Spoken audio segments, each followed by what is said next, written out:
Hey dads, what if I told you that babies have their own language and you can learn how to speak it?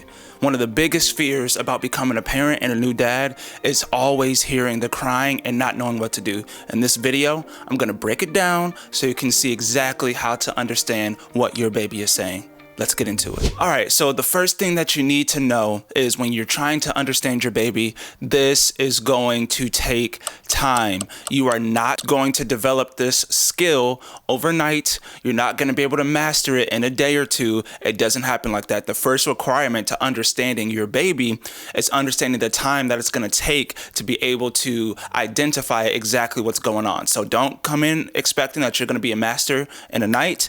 Understand it's going to take time. Another thing it's going to take is attention to detail. There's going to be things that are happening that I'm going to get into a little bit later, but you're going to have to pay attention and have a little bit of attention to detail to understand exactly what your baby is saying and how they are saying it. Lastly, you're going to need trial and error. There are going to be things that pop up where you have no idea what's happening. There's going to be crying. There's going to be things that are happening, movements. All these things are signals that your baby is giving you. And a lot of the times there's a trial and error on the parent's part, on your part, dad, that you have to figure out and say, what could this possibly mean? So time, attention to detail, and lots of trial and error. So what makes babies cry? First off is their psychological needs. So this is going to be if they're hungry, if baby is thirsty, if they have gas, if they have a wet diaper or a dirty diaper. Those kinds of things will pretty much immediately make a baby cry. Now, some cases are different depending on your child. For example, my child, he does not mind having a wet or dirty diaper. A lot of times we just have to play that one by ear. However, if he is gassy or if he is hungry, by golly, he will let us know. And that is just something that we've noticed, that he won't really say much if he has to use the bathroom or if he's used the bathroom. But if he's hungry or if he's gassy, we better be ready with the bottle or be patient enough with him that we can work through the gas together. The second reason for a lot of crying in a baby is their emotional needs. So this includes if they're bored, if they are in need of being held, emotional needs, all these kinds of things. They will also begin to cry. If they're feeling separation anxiety, if they're missing their moms, there's a loads of emotional needs that would cause a baby to cry. And a lot of the times this one can be a little harder to identify because it's not a physical need that you meet, but it's kind of feeling abstract, like, when I pass him to mom or pass her to mom, that seems to calm them down. So this one requires a lot more trial and error, but please know these things very much will make a baby cry. And these will be the ones that are more frustrating because you're like, I don't physically see what's wrong with you. And because you don't physically see what's happening, you a lot of times can get discouraged on the communication that you're having with your baby. So this is where a lot more trial and error comes in. I know there's a lot of times for me when I'm holding my son and he starts like randomly crying and mom comes around and mom picks him up and then he calms down.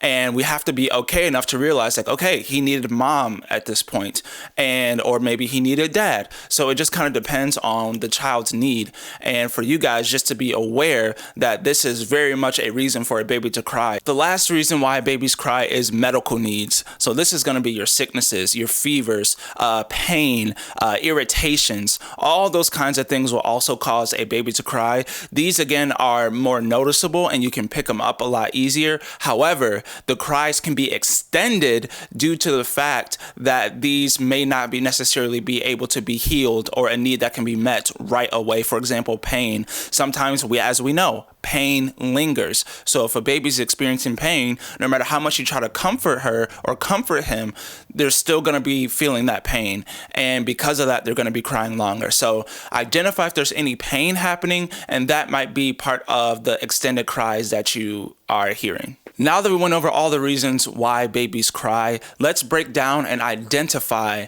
how essentially your baby is communicating these things to you. So this is what you need to know. Babies will cry differently depending on what need they need met. Okay, so this is where attention to detail comes in. If you notice a pattern that when your baby wakes up, they're always crying, and when you feed them, the cries go away, you'll be able to identify that cry any other time to be able to see, oh, this is their hungry cry. So there's a lot of times where you may be in a place to where your baby's maybe not is just waking up, but then you recognize maybe they're an hour into their wake time and they start cluster feeding, which means they feed back to back really closely. And the baby will kind of make a cry or a sound that's very similar to the hunger when they first wake up. And that's how you'd be able to identify, oh, this is why, or this is why they're making this specific sound in this specific way. I know for my son, he does this thing to where he starts off kind of just like quiet, and he'll do a couple like just like cooey cries, and then he gets like a really bad pouty lip, and then shortly after, if he's hungry, he's gonna raise to a louder cry. That's pretty much his hungry cry, where it's like he starts off chill. He's like, guys, I'm waiting for my food. He'll do a couple, then he'll get a pouty lip, and then he'll raise to a certain scream, and my wife and I both identify, oh, he's hungry, like it's go time. Get the bottle ready, get the bottle ready. And every single time we recognize that cry, we get the bottle ready. And when we feed him, he immediately stops crying. It's like clockwork. He communicates to us, we understand the language, and we are then able to help him meet his need of hunger. And unfortunately, we don't really have a thirsty cry that we can identify. We just lump thirst and hunger all into the same thing. And due to them getting milk all the time, that is their food and their drink. So they kind of go into one category there. We identified like there's usually a hungry cry, and then there's also a motion that babies can do or signals that their bodies will do when they're going through something. So for example, we understand that our baby has a hurt belly, or he may be gassy because he does a certain movement where he scrunches. We call it the scrunch look. And what happens is his whole body from his knees to his hands starts to scrunch together, and he makes like a kind of sound where he's like really trying to figure out what's happening in his digestive system. And whenever we see that, there's a couple things that we do. We either try to roll him out and get the gas out, we let him work through it, or if it's bad enough, we have this natural solution called gripe water, and it works really well for fussy babies and gas and all those kinds of things. So we'll give him some of that if he is to a point to where we know his belly is really hurting. And if his belly hurts, babies have kind of like this trigger to where they understand, like, if I eat, I can flush these things out of my system. So a lot of the times you'll get a couple different cries. You'll get a scrunch or a gas kind of look, and then also mixed with the hunger, because they're trying to say, hey, give me milk so I can flush this out of my system. As I said, the emotional needs are a little more challenging to identify and require the most trial and error, because this is what happens. Your baby will sit there and just cry, and you feel the pressure as a parent because you're like, I don't know what's wrong. I want to help you. I want to make sure you're okay. You go through all these things and you're like, baby, what is wrong with you? And you like hold them and you're like looking at him, you're like, tell me what's wrong, just tell me. And because it's an emotional need, it's so much harder to identify. So what you have to do is again, that trial and error, but pass the baby back and forth and say, hey, wife, you hold him, and see if she can get him to calm down. If that still isn't working, move on to the next thing. Try rocking really big, or try rocking really small. Try slow movements. It's gonna take a minute to figure it out. But once you do, you understand. For me, what's really cool that my baby does is if I have him and he's in his crying moments, I know a superpower that if I jump up and down about 3 times, he immediately stops crying every single time. It's literally like clockwork. People always laugh at me when they first see me jumping, but within 2 seconds they realize, oh, you just know your baby. I said, well, yeah. When he's with me and he's been crying, you try everything 100 times and you're like, nothing's working. But then when you find out that thing that does work, you can repeat it and the baby responds in that way. So for me, if I'm holding my baby and he's crying and I can't get him to stop, I immediately know, okay, this is one of those things. Maybe he's bored and he likes that stimulation. Maybe he's uncomfortable, whatever the case is. If I start jumping, after about 3 jumps, dude's chilling out. Like it's like clockwork. And my wife has a different strategy that she uses to calm him down. So it may vary depending on the parent, which I think is good, because your child will start to recognize, oh, this is dad, this is mom, and these are the things that they use to calm me down. Now, the hard part again about these emotional needs is you won't really know which one is happening. If I'm honest, you won't know if they're bored. You won't know if they're necessarily having some anxiety issues. What you kind of just have to figure out is, okay, if I'm crying or if the baby's crying, what are some things that help him or her if it's not the hunger or the psychological needs, right? If it's not the pain and medical needs, if it's falling in that emotional state, that's where your trial and error comes in. And because of that, that's going to take the most time. So this is the most tricky area to identify. You won't be able to necessarily tell, hey, this is the bored cry, or this is the I need to be held cry. Maybe your baby does those, but my baby does not have those cries. It's more of just like, okay, something's wrong to where it's not a psychological need. I don't know if it's anxiety. I don't know if it's boredom. I don't know if it's something else needing to be held. So I go through my stages of, okay, I know he likes when I jump. 9 out of 10 times that works. If that doesn't work, I pass off to mom and say, hey, maybe he's missing his mom. And sometimes that works. And other times, I'm going to be honest, they just cry. You got to deal with it. Like, they just cry. And your job as the parent in that situation is to help them through that, help them regulate themselves. You can try skin to skin. You can try singing. You can try rocking.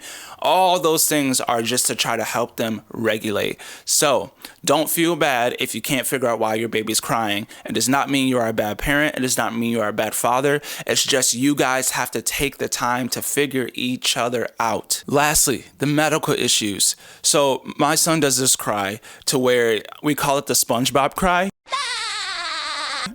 And basically what happens is he'll start crying and his bottom lip will start quivering. So it's like, ah, and he does like a little quiver of the lip thing. And it's pretty funny outside of him being like in distress. But when he gets to the SpongeBob cry, we understand, oh, we call it the sad cry or the SpongeBob cry. And basically what that means is there's something physically like wrong. There's pain somewhere. The first time we discovered this, we were very confused because we were like, man, we've never heard this cry. We've never heard this. This is new. Something's really wrong here. And what was actually happening was very interesting. He just got circumcised. And what happens is when you get circumcised is obviously there's a healing process. So when the baby is wearing a diaper and they use the bathroom and the diaper's wet, you can imagine urine has acid in it. So acid plus a cut or open wound that's healing does not feel very good. So when this came to our remembrance of like, oh, wait, the nurse said that if he starts crying right when he wakes up, this could be an issue. And sure enough, as soon as we changed his diaper, guys, as soon as we changed his diaper, he was just like, la-di-da-di-da, I'm all good now. So it was a new cry that we had to recognize and go through the process. And the first time we did that, it took about 20 minutes to come to the conclusion. And the baby's crying the whole time. So we're like, my wife and I are looking at each other. We're like, we don't know what's wrong. We've never heard this cry before. Do we need to call the doctor? And you go through all these things. And then all of a sudden it was like, oh, the doctor said this. And because of that, we were able to make the steps and he was feeling better. Another instance where this happened was I was holding my son and all of a sudden we heard the sad cry and the SpongeBob cry. We were like, okay, something's wrong here. What is it? So we knew it wasn't the hunger cry. We knew he didn't have a wet or dirty diaper. It wasn't the gassy cry. We knew immediately this time, okay, this is a sad cry. He's in pain somewhere. Okay, how do we navigate this? So we're looking throughout his body, and all of a sudden my wife catches there's a dog hair in his eye. And because there was a dog hair in his eye, you can imagine that's really uncomfortable. So we got a little Q-tip, we wet it, and then we kind of got it out of there. And as soon as we got it out of there, he was totally fine. He bounced back just like a gem, and he went back to his chill state to where he was just like, la-di-da-di-da, I'm all good now. So we recognized the cry. We understood, wait a minute, this is the pain cry. Something is wrong here. And we immediately start diagnosing, okay, is there something in his head? Is there something in his hands? Is his belly, like what's happening? He's healed from circumcision, so it's not that. And sure enough, it was the dog hair in the eye. So your baby may have a pain cry to where something is physically very wrong in their eyes, and you have to diagnose, again, trial and error, and kind of search and see what's happening. And the key is here, my wife always makes fun of me for this saying, but slow is smooth and smooth is fast. If you try to rush, I know the pressure is going to come with the baby. If you try to rush and try to figure something out in a panicky state, you're going to be searching a lot longer than if you kind of breathe and you go thoroughly through and you make sure. And again, this is going to take some practice, but when that's happening, try to stay calm, because your clarity of mind, especially you dads, your clarity of mind is going to be able to help the situation and actually look in detail and pay attention to what's happening.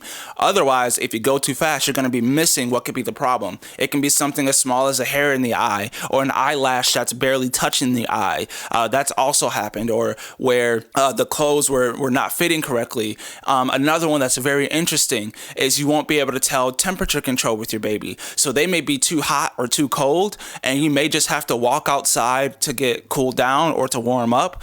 That is also kind of a mystery of you don't really know how your baby's internally feeling.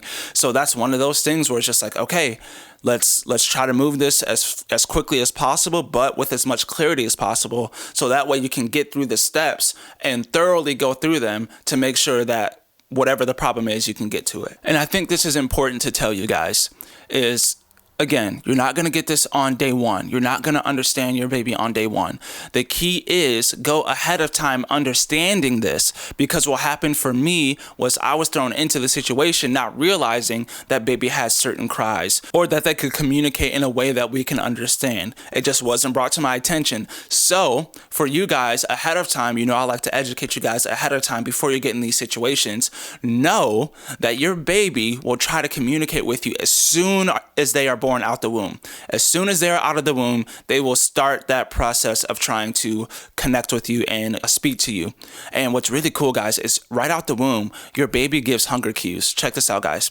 This is why I always advocate for going to go take a class. I don't care how silly you feel. I don't care whatever. Like, go take a class. And you can consider this, sure, a class. I love that. However, nothing beats all the experts in those kinds of things. So go get involved in a class. I learned so many things. So when babies are born, they're born with a grab reflex. So if you place your finger in their little tiny hands, which is adorable, by the way, I never got sick of doing that. Still don't get sick of doing that. If you place your finger in the middle of their hand, they'll grab. That's called the grab reflex, right? And there are certain things that they have reflexes in order to communicate. So for example, for feeding, they will actually start to smack their lips like they're trying to stimulate the breast to get some milk out. They will start to maybe try to eat their hand, things of that nature. And actually crying is the last resort of them trying to tell you that they're hungry. So if you can catch ahead of time their hunger cues, catch this now. If you can catch ahead of time their hunger cues, their crying will be far, far, far less. And that is just something that we had to learn as we went. So our baby's hunger cues are different than his hunger cry. So a lot of times we can catch it ahead of time because we understand, okay, he's trying to eat my wife's shoulder. We know that means he's hungry. So he'll bob his head and try to eat her shoulder or eat her face. Or if he touched the side of his mouth, he would go and try to find it with his mouth. That was all his hunger cues. So we would understand that and get ahead of it so he didn't cry as much. Understand this too, parents. Dads, listen to me. There will be moments to where your baby is just crying. No one will know why. You won't know why. The baby might not even know why. Doctors might not know why. And they will just sit there and cry and cry and cry. That's called colic. C-O-L-I-C. Colic. And if a baby is experiencing colic, it can be the most frustrating, sleepless, you name it, painful experience, heart-wrenching, whatever other adjectives and synonyms you want to use to describe that. It is absolutely not fun. My mother-in-law, one of her children had a really colicky, one of her children had a really colicky baby, and she was expressing I never understood why she was crying as much as she did. She would wake up, cry. We would be feeding, cry. The only time she wasn't crying is when she finally managed to cry herself to sleep. And she said this went on for months. And she went to the doctor. She called her parents. No one understood why this baby was so colicky and so cry-y. And they still never figured it out. And what's interesting is Some babies are just like this. Some babies are harder than others. It's just how it goes, and it's no one's fault. You're not a bad parent. It happens to a lot of people. And I want you to understand that there will be moments to where no matter what you do, no matter what checklist you have, your baby will just cry, and that's okay. That's okay. If anyone is upset at you for your baby crying, like, shame on them, honestly. Shame on them. If someone is frustrated or annoyed or makes comments or whatever, or calls you a bad parent, like, literally, please know, shame on them. And chances are, if they have had children, they probably weren't involved. They were very angry, or they just completely forgot what it was like to be raising a family. In any one of those cases, ignore it. Totally ignore it. I've been in situations to where my son is completely crying his head off, and all the parents in the room are just like, no, we get it. We've been there. It's okay. Like, and that is just so comforting to me. And I want to give you guys that same courage that other parents who have been through that fire and been through that pressure of trying to raise a family and babies crying for no reason, not knowing why when it's supposed to be quiet, whether it's like in church, in a store, at a doctor's appointment, whatever the case is, sometimes your baby will just cry their little head off, and you just have to be okay with it. And again, it doesn't mean you're a bad parent. It just happens. So guys, I hope after this video you understand some of the language that your baby uses, that you can understand and begin to dissect to make sure that you become your baby's whisperer. All right, guys, I know what you're thinking, guys. You're thinking, no one has told me these things. Why are you the first person to tell me these things? Well, what's awesome is I have a whole video dedicated to things no one tells you about becoming a new dad. Click here.